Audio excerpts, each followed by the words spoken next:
Bonjour et bienvenue dans cette nouvelle vidéo. Après une nuit très tourmentée par la mauvaise météo, je profite de cette éclaircie pour visiter la petite ville de Tavera, toujours en Algarve, en direction de l'Espagne. Petite ville que j'aime beaucoup, à taille humaine, avec quelques boutiques, mais pas trop. Ici règne le calme et la sérénité. Les espaces sont ouverts, il fait bon vivre, et j'en profite pour retrouver des copines pour boire un petit café sur une terrasse. Je continue ma petite balade dans les petites rues piétonnes.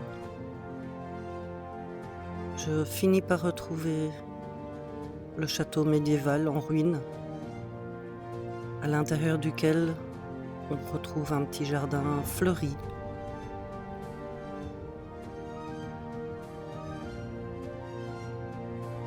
Ce château surplombant la ville,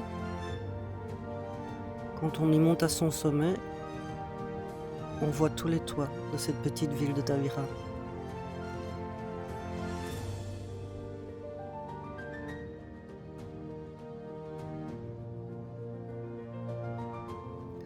J'admire une dernière fois la rivière Guilao, qui se jette ici plus loin dans la mer, avant de me décider d'aller retrouver une plage bien connue dans le coin pour aller faire une balade nature avec Milo. Mais une fois sur place, je constate que les chiens sont interdits, donc je rebrousse chemin.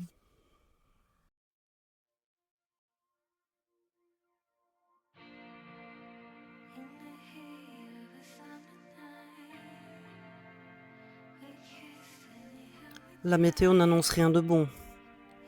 Je décide alors de rester ici, d'en profiter pour faire un petit pique-nique en plein air et de profiter de cette magnifique vue.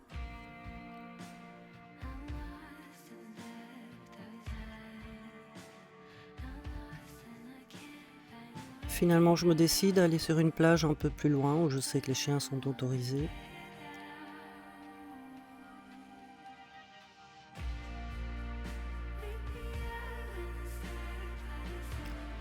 Mais lorsque j'arrive sur place, la météo s'est déjà dégradée. On va quand même tenter une petite promenade au bord de plage. Ça fait plus d'un mois que je résiste et que j'espère que le beau temps reviendra, parce que mon espoir était de remonter par le Portugal. Et je me résous finalement à quitter le Portugal pour retourner en Espagne, un peu au-dessus de Almeria. Ils annoncent une succession de tempêtes aussi bien en Algarve qu'en Andalousie.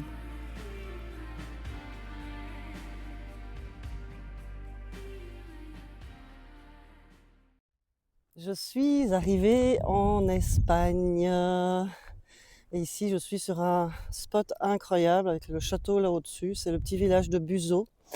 Donc je ne suis pas loin en fait de Alicante où j'ai été chercher ma fille qui est venue me rendre une petite visite. Voilà, je vous laisse un peu regarder le paysage de dingue qu'on a eu. Voilà, on était juste 2 vannes pour cette nuit.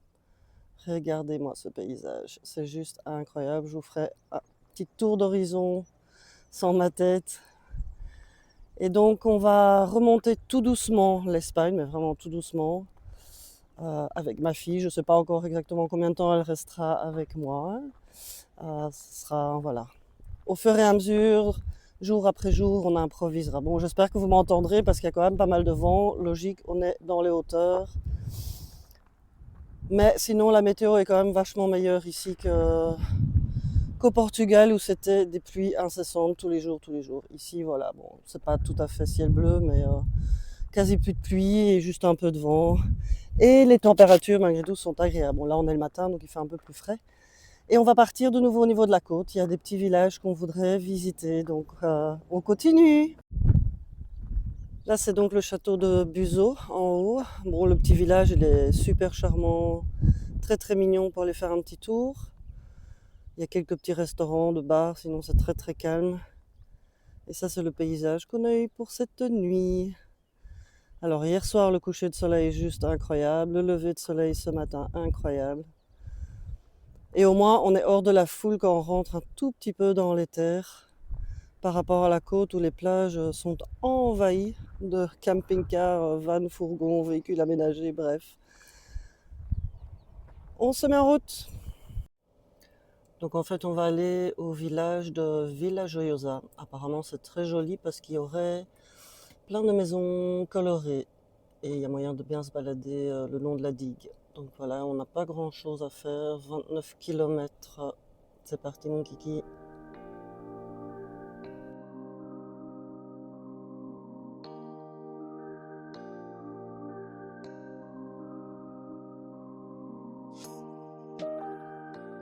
Ça y est, on est arrivé à Villa Joyosa. Je crois que ça se prononce comme ça au lieu de Villa Joyosa, je sais pas très bien. On a tourné pas mal en rond en fait pour trouver de la place. Il y a pas mal de parking ici en bas, mais il y a des panneaux partout interdisant les caravanes, enfin les autocaravanes, les camping-cars. Et je n'en vois pas, donc à mon avis c'est qu'il n'y a pas beaucoup de tolérance ici, même en hiver, comme dans beaucoup d'endroits en général. Mais il y a énormément de monde, ça a l'air très très très touristique. Donc à mon avis c'est pour ça qu'il n'y a pas de tolérance. Et donc là, on se dirige vers la ville historique et on est sur la promenade vraiment au bord de l'eau. Je suis contente de retrouver quand même la Méditerranée. On va aller voir tout ça. On est arrivé à la plage principale avec la digue. Et effectivement, on voit toutes les maisons colorées. C'est une ambiance un peu particulière.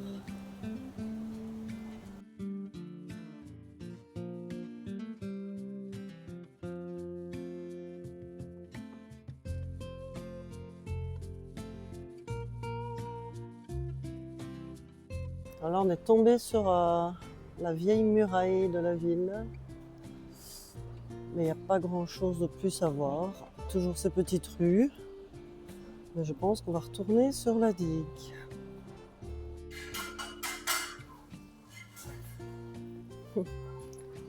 Là, on change de ton avec la petite maison violette. C'est tout mignon. Bon, on va quitter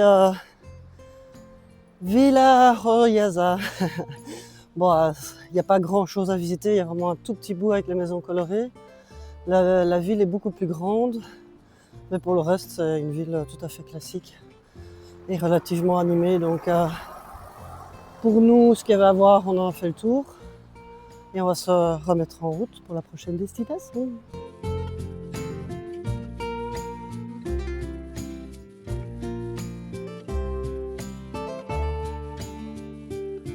On est arrivé dans un camping, tout simplement parce que je voulais qu'on soit à l'abri avec ma fille. Comme vous le savez, on a une succession de tempêtes et j'ai un petit peu regardé au niveau de la carte. Et là où ça semblait être le plus calme, c'était sur la pointe entre, comment dire, Benidorm et Denia. Donc voilà, là on est un petit peu dans les terres, à 30 km plus ou moins de la côte.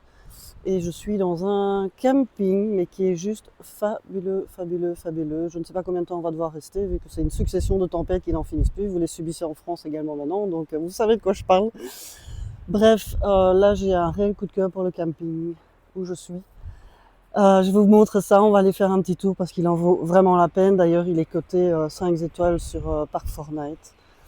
Voilà, je vous emmène pour un petit tour, vous montrer ça. Bon, j'espère que vous m'entendrez bien malgré le vent. Parce que oui, j'ai voulu me mettre à l'abri, mais on a quand même un petit peu de vent comparé à d'autres régions. Voilà, en fait, c'est un tout petit carré. Apparemment, il n'y a que 42 places. Rafiki est juste là derrière. C'est super propre, super cosy. Il y a des emplacements de tailles différentes. Donc le prix, ça va de 19 € jusqu'à 24 € je crois, selon la taille. Et j'ai l'impression qu'ici, effectivement, c'est un petit camping familial où les gens viennent principalement pour tout l'hiver. Là, on arrive au bâtiment principal. C'est très petit, hein, mais il y a vraiment tout ce qu'il faut. C'est excellent. Ici, dans le haut du camping, ben voilà, on a une belle grande piscine. Ça, c'est un terrain, je ne vois pas du tout ce que ça peut être comme sport, ça. aucune idée.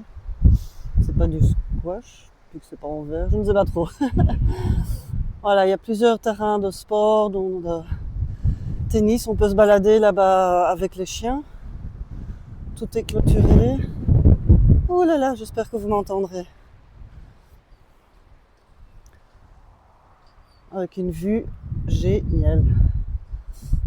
Et à mon avis, ici en été, il doit y avoir de l'air. Sur le petit emplacement ici, ils font des cours de yoga. Il y a un salon, ici on peut se reposer, lire. Il y a un kicker, un petit billard, la télévision, des distributeurs, un micro-ondes, et par là on arrive au sanitaire. Ici je suis obligée de couper le son parce qu'en fait il y a des haut-parleurs avec de la musique et je risquerais de perdre ma monétisation pour droit d'auteur. Donc ici vous voyez la salle de bain qui est toute mignonne, toute coquette, toute jolie. C'est super agréable, on se croirait presque à la maison.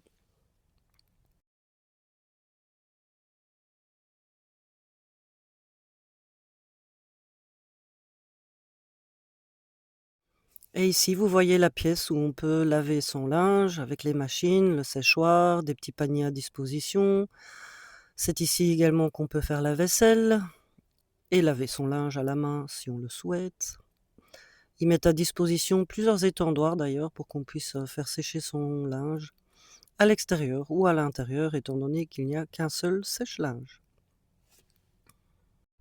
Alors ils ont quelques emplacements là, donc c'est juste des places de parking pour passer la nuit si jamais le camping est plein. Et là c'est 15 € la nuit il me semble.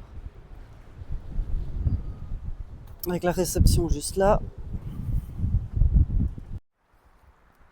Voilà, là on fait le tour, c'est tout petit mais c'est vraiment génial. J'ai vraiment un coup de cœur, si tous les campings pouvaient être comme ça, ce serait génial. Voilà, je ne sais pas combien de temps du coup on va rester. Il n'y a pas grand chose à faire quand même dans les alentours. Et bon, l'emplacement où je suis, c'est pas facile pour se stationner dedans. C'est un petit emplacement. Et heureusement que mon fourgon est assez petit. D'ailleurs, j'ai la dernière place pour les vannes, vu qu'à côté de moi, c'est déjà les emplacements pour tentes. J'en ai pas vu beaucoup de tentes, en fait, j'en ai vu qu'une seule, celle qui est à côté de nous. Et apparemment, c'est un monsieur là aussi, je sais pas s'il vit là ou s'il reste là tout l'hiver. Bref, on va profiter d'être dans le camping pour faire toutes les corvées, hein, vous savez bien. Et alors, ce qui est génial, j'ai oublié de vous montrer, c'est que logique, on peut avoir l'électricité, mais on a chacun, à chaque emplacement, notre propre robinet avec de l'eau potable. Alors si ça, c'est pas de luxe. Bon, on va profiter de ce magnifique endroit. Il fait beau, il y a du vent, mais il fait pas chaud. On se met en route pour aller au petit marché du village, juste à côté. Je pense qu'on est à 500 mètres, c'est vraiment pas très loin. Bon, ce sera principalement légumes, je pense. On va aller voir ça. Sur le trajet, nous avons trouvé des petits copains.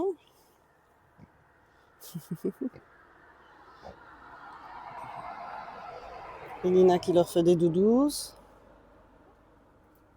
Boum! Tombé à la renverse. Voilà l'effet que fait ma fille sur les cochons.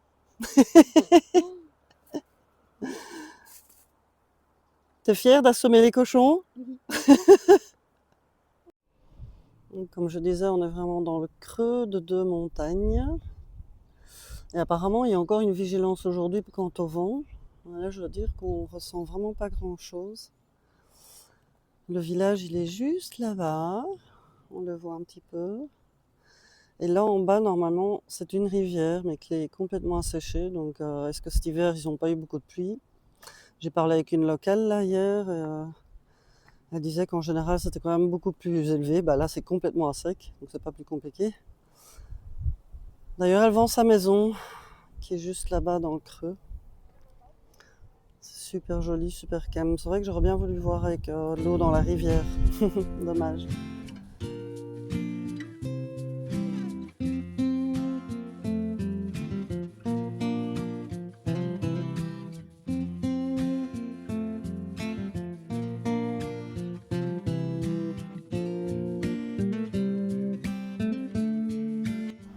Alors c'est un village où il y a pas mal de fresques murales. Très joli, bien fait. Le vent revient. Alors là, on voit bien le lit de la rivière à sec. Et il fait un tournant ici. Et il reprend là-bas.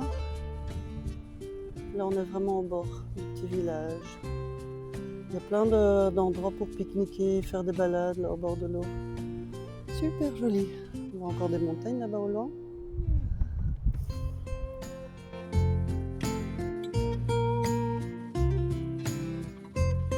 Bon, je m'attendais pas à un grand marché touristique, mais là, en fait, il n'y a que ça. Voilà, une étale de légumes, une étale de chaussures, et c'est tout. Bon, bah, visiblement, il y a de nouveau une tempête. Wouhou! Je ne sais pas laquelle c'est cette fois-ci, mais commence à en avoir ras-le-bol. Bon, on va vite rentrer au camping parce que j'ai l'impression que la pluie va s'inviter également. C'est venu vraiment soudainement. Voilà, on va vite retourner à l'abri. Parce que là, ça souffle bien. Ça y est, la pluie est parmi nous. Je crois qu'il nous reste 200 mètres. C'est génial. Et ils annoncent plein soleil pour cet après-midi. Oui, oui, oui, bien sûr. Oh, on va être trempés. Bon, là au moins on a tout ce qu'il faut pour nous sécher correctement. Allez, on va y arriver. On voit en plus la pluie qui arrive. Hein. Pas envie de courir, la flemme. Bon, je vais bien sûr profiter d'être dans un camping pour faire la lessive. Hop. La tempête semble nous avoir quittés, ce qui est une bonne chose. Donc on fait les petites tâches. Tu restes sagement là avec Elina? Je reviens, maman revient.